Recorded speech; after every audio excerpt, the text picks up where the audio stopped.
Milí čitatelia, vítajte pri druhom zo série videí, v ktorom si vždy predstavíme 10 knižných noviniek z oddelenia beletrie. No a dnes by som chcel začať dvoma dobre známymi sériami zo severu. Za kormidlom kultovej série Stiega Larssona Millennium sa ocitla nová autorka, no a Dievča v orlých pazúroch Karin Smirnoffovej je podľa mňa po Lagerkrancových slabších knihách pre Millennium návrat do formy. Opäť tu nájdeme ťažké a aktuálne témy, ktoré sú pre Millennium typické a s nimi spojený výborný, drsný a akčný príbeh. Autorka dokázala dobre pracovať nielen s postavami, ktoré už dobre poznáme, ale pridať aj svoje nové a dynamika medzi Svalou a Lisbeth Salanderovou funguje na výbornú. Druhou zo sérií, ktorá sa tento rok dočkala ďalšieho pokračovania, je Ronning a Stilton. Dielo s názvom Oko noci pracuje s neľahkou témou vojnových utečencov, no ale spracúvajú s citom a nepostráda pritom solidnú detektívnu zápletku. Pátranie po neznámom vrahovi zo Štokholmu zavedie kriminalistov na stopu zločinov, ktoré siahajú ďaleko za hranice Švédska. No a keď sa do toho pripletie ešte kamarátova matka a príbeh samotného strateného klenotu, tak sa všetko začne pekne zamotávať. Skúsení scenáristi si ale pripravili mnohovrstevnatý príbeh, ktorý nepostráda ľahkosť a svižnosť a poskytne vám kvalitný a ľahký čitateľský zážitok. Ja osobne sériu s Olivou Ronningovou v hlavnej úlohe odporúčam všetkým fanúšikom severských detektívok. V severských krajinách však nevznikajú iba detektívky, sú domovom pre mnoho kvalitných autorov, no a aj v ich histórii sa nájde niekoľko pozoruhodných diel, no a jedným z nich je nepochybne aj Moc temnoty alebo Makt Myrkrana islandského autora Valdimíra Asmundsona. Asmundsson vytvoril dielo, ktoré je naozaj kuriozitou v rámci klasického hororu. O čo sa vlastne jedná? Jedná sa o prerozprávaný príbeh Drakulu, ktorého pôvod a celý ten vznik vám výborne priblíži štúdia a kvalitný doslov, ktorý je súčasťou slovenského vydania. Príbeh samotný je bohužiaľ nedokončený.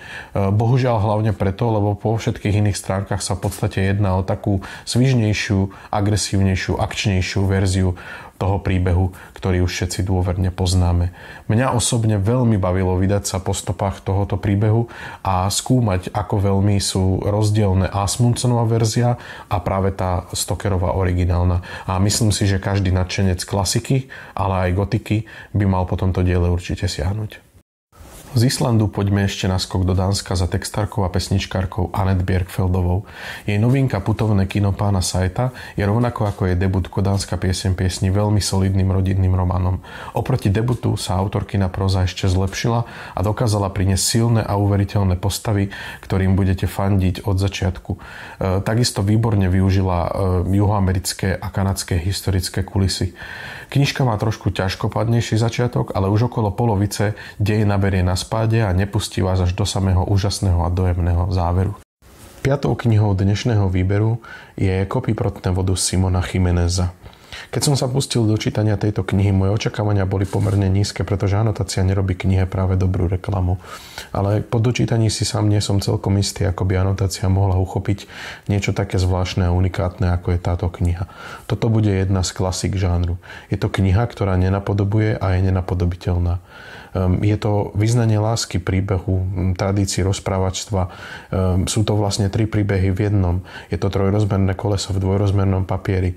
Na úplne obyčajnom vozíku fantázii príbehu a nepravdepodobného zblíženia dvoch mužov tu autor dokázal odviesť naozaj oveľa viac. Ten spôsob, akým Jiménez pracuje s postavami a so scénami, ktoré by v iných dielach boli preč behom okamihu, je absolútne unikátny. Nie je to ľahké čítanie, ale myslím si, že pre každého skúsenejšieho čitateľa toto bude jednoznačne potešením, no a pre tých menej skúsených zase výzvou, ktorá rozhodne stojí za to. Naopak ľahko čitateľným, no nemenej úchvatným dielom je Krčmážova píseň od autora legendárneho posledného jednorožca Petra Bigla. Krčmážova píseň je v podstate veľmi jednoduchá kniha s príbehom, ktorý by sa dal zhrnúť do pár odstavcov. Lenže autor dokázal zo skromného záberu vyťažiť maximum, dokázal veľa povedať aj medzi riadkami a vytvoriť postavy a svet, v ktorom žijú s takou gráciou, že mi na konci čítania bolo až ľúto, že sa tu nejedná minimálne o nejakú pentalógiu. No ale Krčmážova píseň je román z čias, kedy ešte standalone fantasy nebola nadávka. Inak si tú knihu môžete predstaviť aj ako obraz, ako sochu alebo ako pieseň. Veď koniec koncov z piesne aj vznikla. Vypočujte si ju, neoľutujete. Rovnako ako mnoho iných čitateľov, aj ja mám rád knihy o knihách a čítaní. No a ako veľmi môžu nielen knihy ovplyvniť nás, ale aj my ich, to skúma nový román Barbary Davisovej Ozveny starých kníh. Autorka rozohrala príbeh hneď v dvoch časových líniách 1984 a 1941 a oba svety zaplnila uveriteľnými a sympatickými postavami, s ktorými určite radi budete prežívať ich radosti a strasti. Pátranie majiteľky antikvariátu po pôvode dvoch starých kníh ju privedie na stopu niečoho, o čom nemala ani tušenia. No a okrem romantickej linky a drámy ponúka kniha aj mnoho hlbších momentov na zamyslenie. Pri jej čítaní budete mať dostatok príležitosti reflektovať svoj vlastný život a ľudí v ňom. Fanúšikov historických príbehov plných lásky určite poteší aj novinka etablovanej českej autorky Jaroslavy Černej Panina Svojanovie. Príbehy v nej nájdeme rovno 3 a všetky spája okrem prostredia legendami opradeného hradu aj láska. No nie všetci aktéri sa dočkajú svojho a žili šťastne až na veky. Pretože na svete odjak živa žili aj zlí a krutí ľudia a inak to nebolo ani na Svojanove. Komu patrí kostra, ktorú objavila malá Katežina a čo všetko skrývajú múry, ktoré stoja viac ako 500 ročia.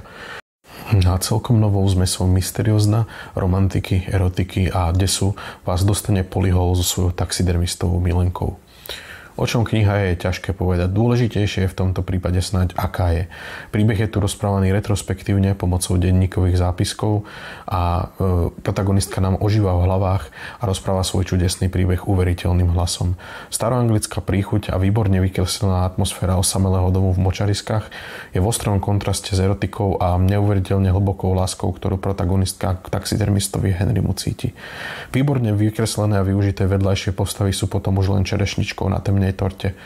Myslím, že táto kniha bude naozajstným potešením pre všetkých fanúšikov temnej literatúry. Nie je to práve horor, ale absencia happy endu spolu s témami a obrazmi, ktoré sa v knihe zjavujú, z toho robí naozaj zaujímavý čitateľský zážitok. A takisto by som pri tejto knihe chcel dať do pozornosti český preklad Martina Štefka z vydavateľstva Golden Dog, ktorý knihu aj vydal.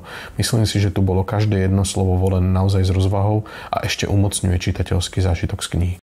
Na záver tu máme aj niečo pre fanúšikov vesmírnej opery. Na Slovensko totižto prvýkrát prichádza bestsellerová séria Expanzia z pera americkej autorskej dvojice scenáristov píšucej pod pseudonymom James S. A. Corey. Leviatán sa prebudza si ako prvý diel rozsiahlej ságy vystačí bez nejakého obrovského konfliktu alebo celého priehršťa mimozemských rás. Namiesto toho ponúka prakticky vyslovene ľudský príbeh s výbornou detektívnou zápletkou. Ja dokážem oceniť svižne napísané dielo a to je vlastne tá charakteristika, ktorá najviac vystihuje Leviatana. Je to od začiatku do konca napínavá jazda, je to v podstate knižný blockbuster. Je to popcornový príbeh, žiadne hĺbšie zamyslenia tu nečakajte, ale ani nie sú potrebné.